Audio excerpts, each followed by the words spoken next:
ఎవరితో మాట్లాడుతున్నావు? సిద్ధుతోనే కదా?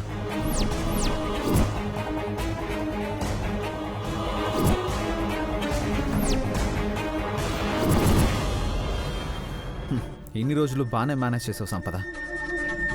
పిచ్చివాళ్లాగా నేనే నిన్ను నమ్మాను, వెనకేసుకొచ్చాను.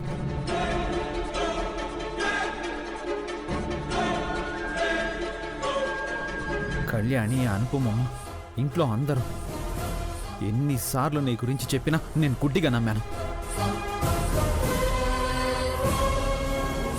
పాపం అని జాలిపడ్డాను. కానీ నువ్వు మాత్రం ఆ సిద్ధుతో ఇంకా టచ్లోనే ఉన్నావని తలుచుకుంటేనే ఎంతో బాధగా ఉంది సంపద. ఎందుకు ఎందుకు ఇప్పటికీ నన్ను మోసం చేయాలి అనుకుంటున్నావు?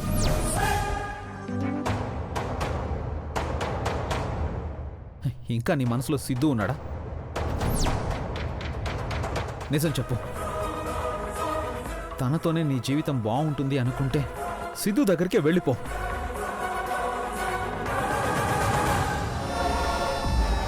ఎన్ని రోజులు నువ్వు వెళ్ళిపోతానని ఎన్నిసార్లు అడిగినా వద్దు అన్నాను.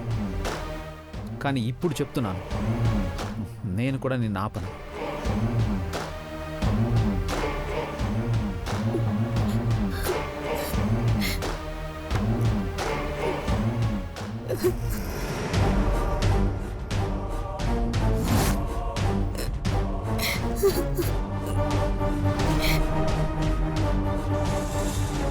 నన్ను క్షమించు సూర్య.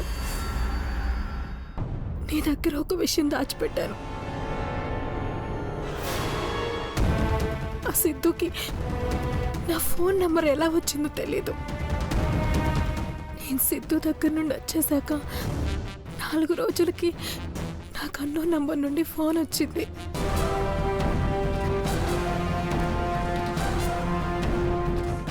ఎవరా అని లిఫ్ట్ చేస్తే సిద్ధు. వాడి పేరు వినగానే తిట్టాను, ఫోన్ కూడా పెట్టేశాను. కానీ తర్వాత పదే పదే ఫోన్ చేసి డబ్బులు అడుగుతున్నాడు.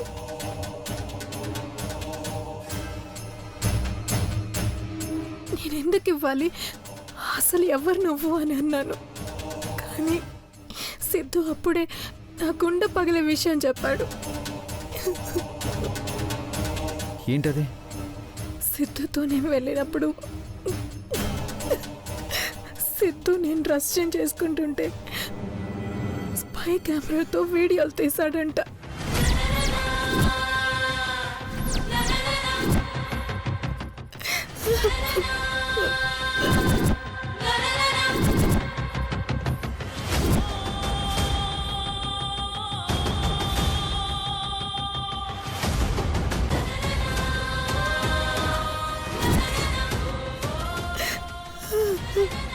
ఏంటి సంపద నువ్వు అనేది?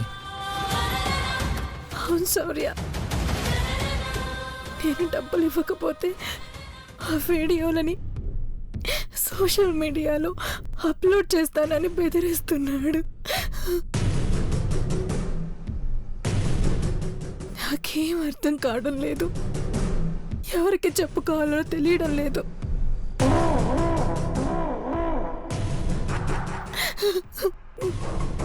ఆ వీడియోలు బయటకు వస్తే నాతో పాటు మా తాతయ్య వాళ్ళందరూ కలిసి చచ్చిపోతారు.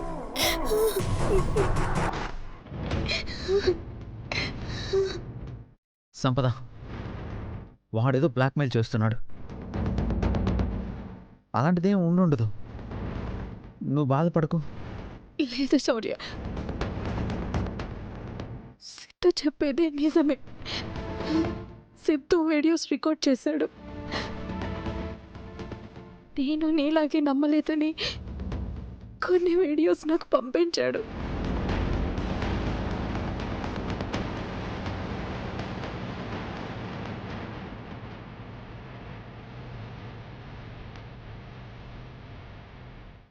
నరకాసురుడు ఉన్నప్పుడు నేను హడావిడిలో ఉండి ఫోన్ లిఫ్ట్ చేయలేదు.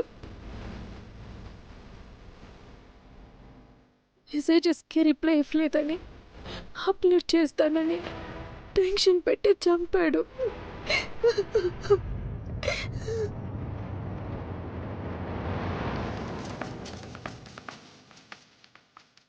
సిద్ధుని నువ్వు తక్కువ అంచనా వేస్తున్నావు శౌర్య. వాడు డబ్బు కోసం ఏమైనా చేస్తాడు. ఒకసారి నీ ఫోన్ ఇటు ఇవ్వు. ఇవ్వు.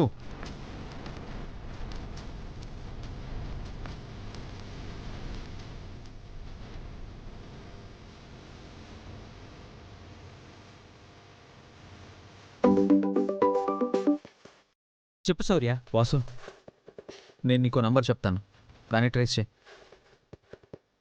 నేను ఇప్పుడే ఆ నంబర్కి కాల్ చేస్తాను.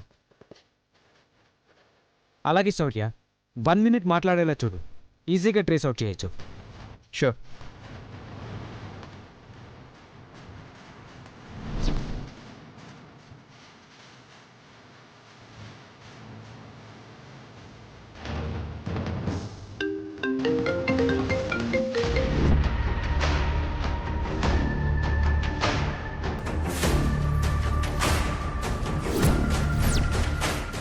ఆఫీసర్, స్పీకర్ ఆన్ చేయండి.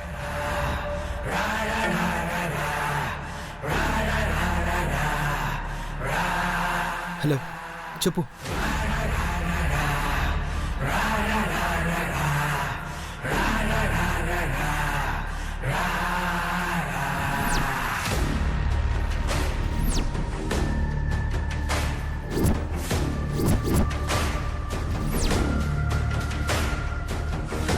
Hello bro, how are you?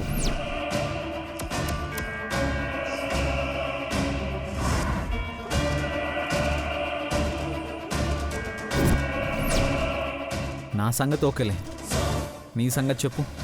నా లైఫ్ స్పాయిల్ చేశారు మీరందరూ కలిసి. ఇంకేం బాగుంటాను. నువ్వు సంపద విషయంలో తప్పు చేస్తున్నావు. ఏం చేయను బ్రో, తప్పట్లేదు. మన పనులు జరగాలంటే అడ్డదారుల్లోనే వెళ్ళాలి.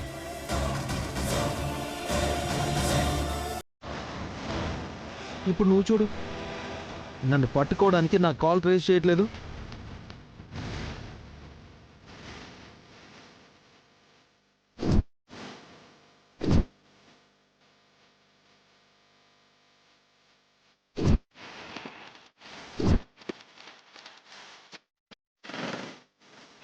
నేను అంతే. నేను అనుకున్నది ఎలా అయినా సాధిస్తాను. Better luck next time bro. ఏయ్ సిద్,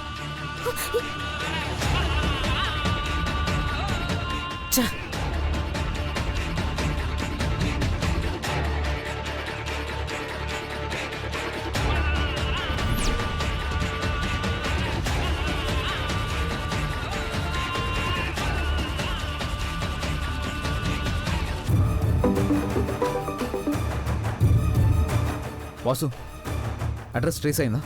లేదు శౌర్య, జస్ట్ 5 seconds ఉంటే దొరికిపోయేవాడు. ఛా,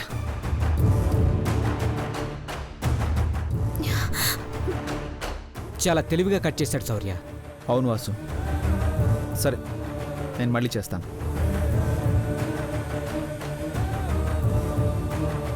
విన్నావు కదా శౌర్య, సిద్ధు ఏమంటున్నాడు? నేను నిజంగా సిద్ధు నమ్మి చాలా పెద్ద తప్పు చేశాను. వాణ్ణి నమ్మి 5 నెలలు నీకు దూరం అయ్యాను. కానీ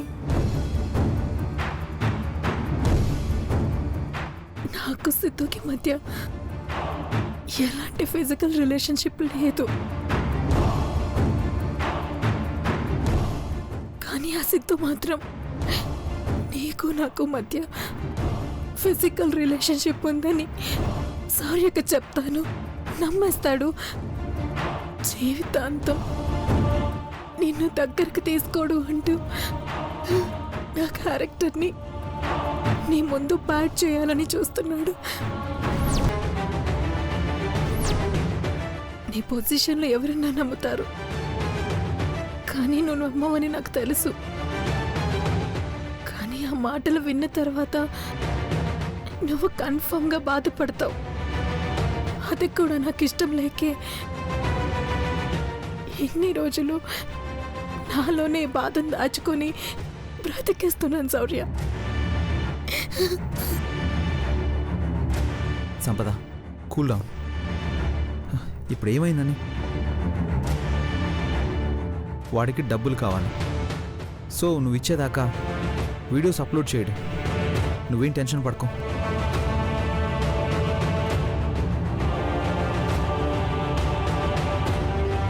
నేను ఈలోపే ఆ సిద్ధుగాడు ఎక్కడున్నా పట్టుకుంటాను. నువ్వు మాత్రం ఎక్కువగా ఆలోచించకు. వెళ్ళు.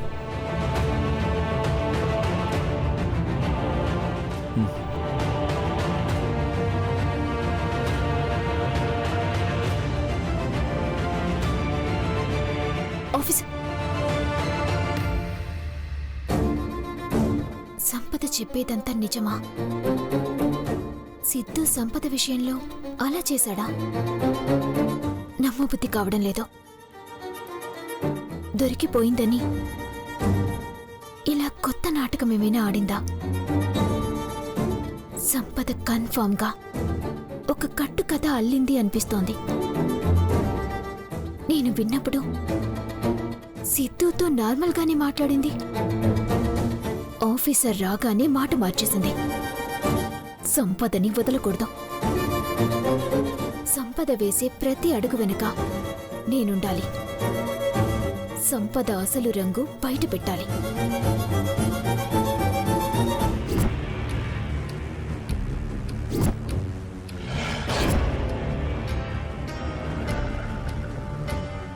శౌర్య నేను చెప్పిన స్టోరీ అంతా నిజమని నమ్ముంటాడా, లేదా ఇంకా డోస్ పెంచాలా? శౌర్యకి నా మీద ఫుల్లుగా అనుమానం ఉంది. దాన్ని ఎలా అయినా పోగొట్టాలి. నన్ను శౌర్య పూర్తిగా నమ్మాలి అంటే సిద్ధుని ఇంకా ఇంకా బ్యాడ్ చేయాలి. నన్ను బెదిరిస్తున్నాడు అని డ్రామా ఆడాలి.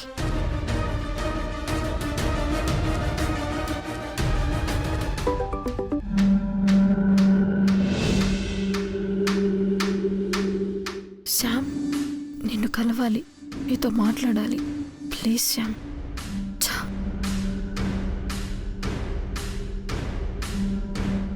నేనున్న పరిస్థితిలో నీ పేరెత్తినా నన్ను చంపేస్తారు.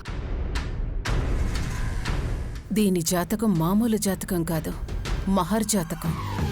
ఎన్ని చెడ్డ పనులు చేసినా, ఈ ఇంటి పరువు తీసినా మళ్ళీ ఇంట్లోనే ఉంచుకొని 3 పూటలా మేపుతున్నాం. మార్చుతా, దీని జాతకాన్ని నేను మార్చుతా. ఇప్పటి వరకు మహారాణిలా దర్జాగా ఉంది. ఈ రోజు నుండి ఇంటి పాలేరుని చేస్తా.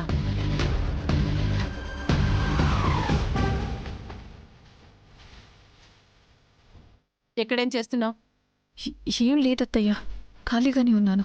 అదే నీ ఉద్యోగం అనుకుంటున్నావేమో. నీకు మొన్నే చెప్పాను, ఇంట్లో పనులు చేస్తేనే నీకు ఈ ఇంట్లో స్థానం అని. మర్చిపోయావా? లేదత్తయ్యా. పని మనిషి మంగమ్మ పండగని 2 రోజుల నుంచి రావడం లేదు. ఇంట్లో అంట్లన్నీ అలాగే ఉండిపోయాయి. అవి తోమాలి. నేనా? నువ్వు కాకపోతే మీ తాత వచ్చి తోముతాడా? నువ్వే తోమాలి. ఫోన్ లోపల పెట్టొస్తాను.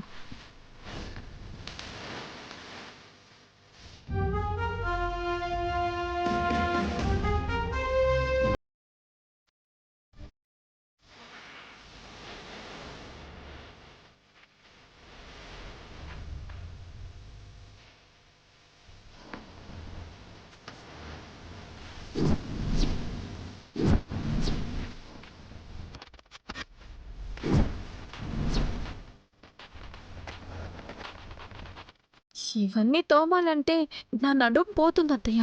గంటలు గంటలు సోకులు చేసుకుంటావు. ఈ 4 గిన్నెలు తోమలేవా? ఇవి 4 గంటలేంటి?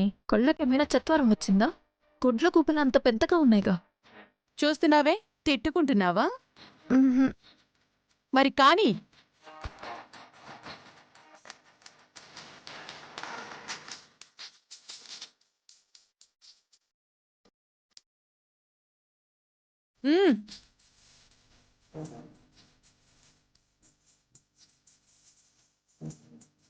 తోము. అక్కడ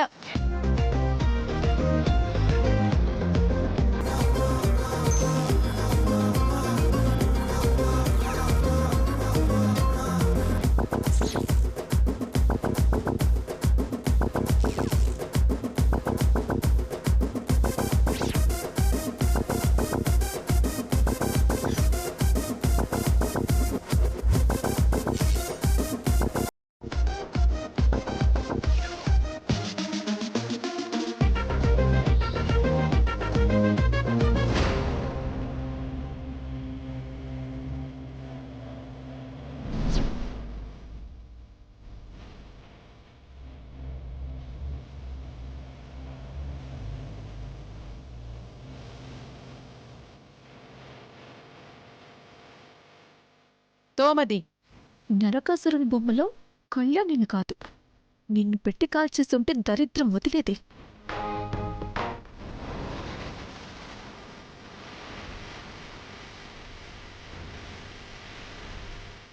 అత్తయ్య, పని మనిషి కన్నా సంపదే బాగా అంట్లు తోముతుందే. అవును కళ్యాణి, బాగా తోగుతోంది. ఇవే ఇంత బాగా తోగుతోందంటే ఇంట్లో ఉన్న ఇత్తడి సామాన్లన్నీ చింతపండు వేసి తోమిస్తే ఇంకెంత.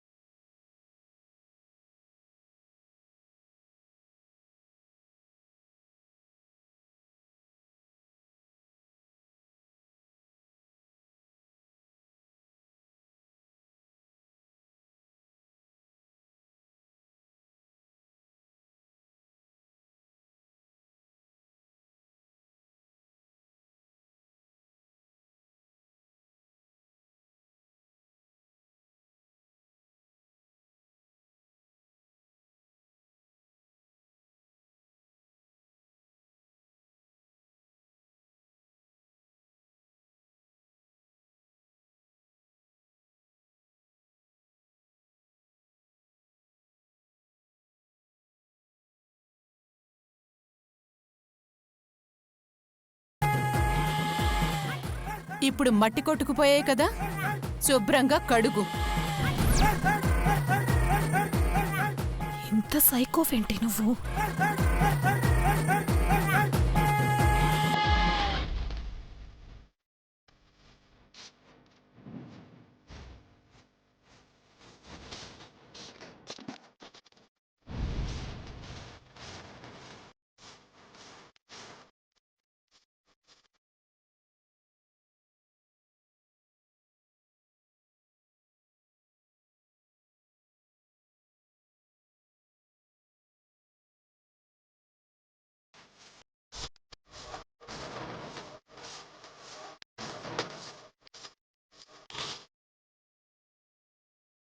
ఇప్పుడు నా మనసు ప్రశాంతంగా ఉంది.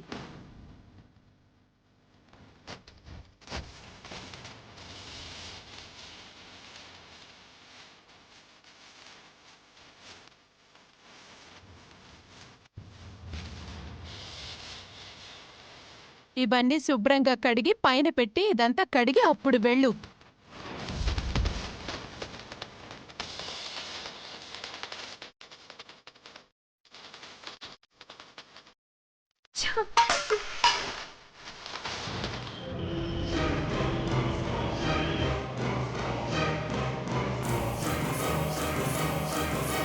ఎందుకు ఇన్నిసార్లు కాల్ చేస్తున్నావు సిద్ధు?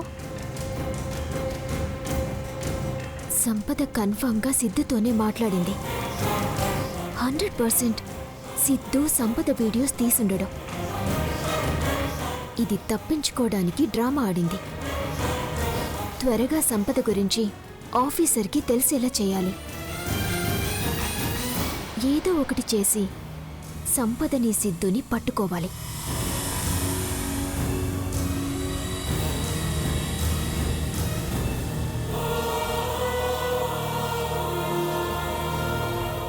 సంపద రూంలోకి వెళ్తే ఏదైనా క్లూ దొరకచ్చు.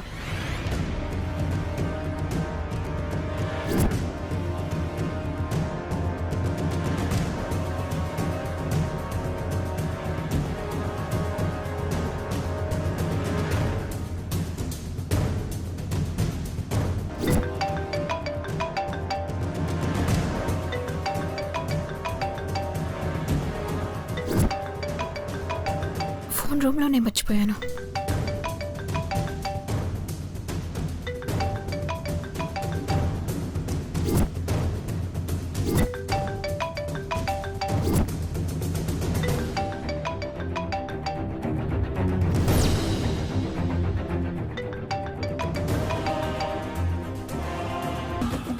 ఫోన్ సిద్ధుగాడే చేస్తున్నట్టున్నాడు.